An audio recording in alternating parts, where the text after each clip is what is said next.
আজকে কথা বলবো মিন্টু কুমার গুহ, তাই না? জি স্যার। আচ্ছা, মিন্টু কুমার গুহ উনি এসেছেন বাড়ি কোথায়? নরসিংদী। নরসিংদী থেকে, যিনি ভারতে অপারেশন করেছেন আজকে 1 বছর 2 মাস আগে। আর আমার চেম্বারে এসেছিলেন 2 মাস আগে, যখন আমরা বিভিন্ন সমস্যার কারণে অপারেশন পরবর্তী যে সমস্যা, এই সমস্যাগুলোর কারণে ওনাকে আমরা এপিডুরাল স্টেরয়েড ইনজেকশন দিয়েছিলাম। তো বলেন, আপনার অপারেশন ভারতে হওয়ার পরে কি সমস্যা হয়েছিল? ভারতে হওয়ার পরে আবার বাংলাদেশে আসার পরে জাস্ট একটা লং জার্নি করেছিলাম বান্দরবন। বান্দরবন থেকে আসার পরে দেখতেছি আমার বাম পায়ে শক্তি আস্তে আস্তে আগের মতো সে কমে যাচ্ছে, পা খুব উইক লাগতেছে, শক্তি কমে যাচ্ছে।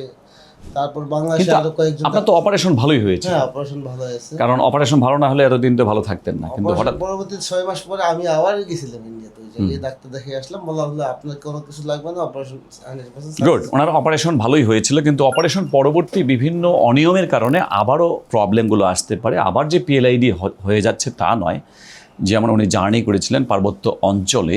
তো তারপরে কি হলো? তারপর স্যার বাংলাদেশে আমি আরো 2জন ডাক্তার দেখাইছিলাম। দেখানোর পর ওনার ভিতরে একজন আমাকে বলেছিল, আমি নাম বলবো না, এটা বন্ধ করে রাখেন। আবার অপারেশন লাগবে। আচ্ছা, অপারেশন লাগবে আবার বলেছিল।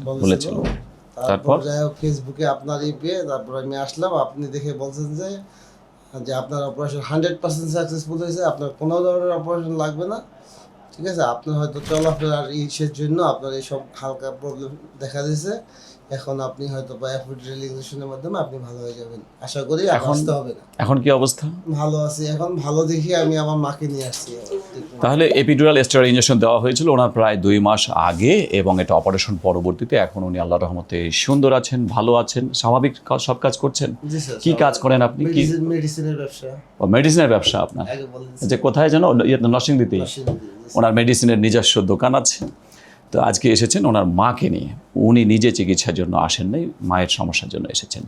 তো আমরা জানলাম যে অপারেশন পরবর্তীতে যদি কোনো সমস্যা হয়, সাময়িক সময়ের জন্য হতে পারে, সেটা অনেক সময় ব্যায়াম করেও ভালো হয়ে যায়, আবার অনেক সময় সাপোর্ট হিসেবে এপিডুরাল স্টেরয়েড ইনজেকশন লাগে। আসলে অপারেশন পরবর্তী যদি একবার আবার পায়ের দিকে ঝিঝি বা অবশ এগুলো শুরু হয়, আপনার তো পায়ের দিকে ঝিঝি অবশ ছিল, অনেক ছিল না অল্প ছিল? তখন মোটামুটি ভালোই ছিল, কষ্ট হয়েছিল অনেক। তখন কিন্তু আবার অপারেশন নয়, তখন প্রথম চয়েস হলো এপিডুরাল স্টেরয়েড ইনজেকশন। তো আমাদের কাছে যেহেতু অনেক রোগী আসেন এবং তাদের এই যে রিভিউ ভিডিওগুলো নেওয়া হয় না, তো আমরা এই কারণেই ওনার একটু সাক্ষাৎকার নিলাম যে উনি আসলে কেমন আছেন। আলহামদুলিল্লাহ উনি ভালো আছেন। ভালো আছি, অনেক ভালো আছি। আপনারাও ভালো থাকবেন সবাই।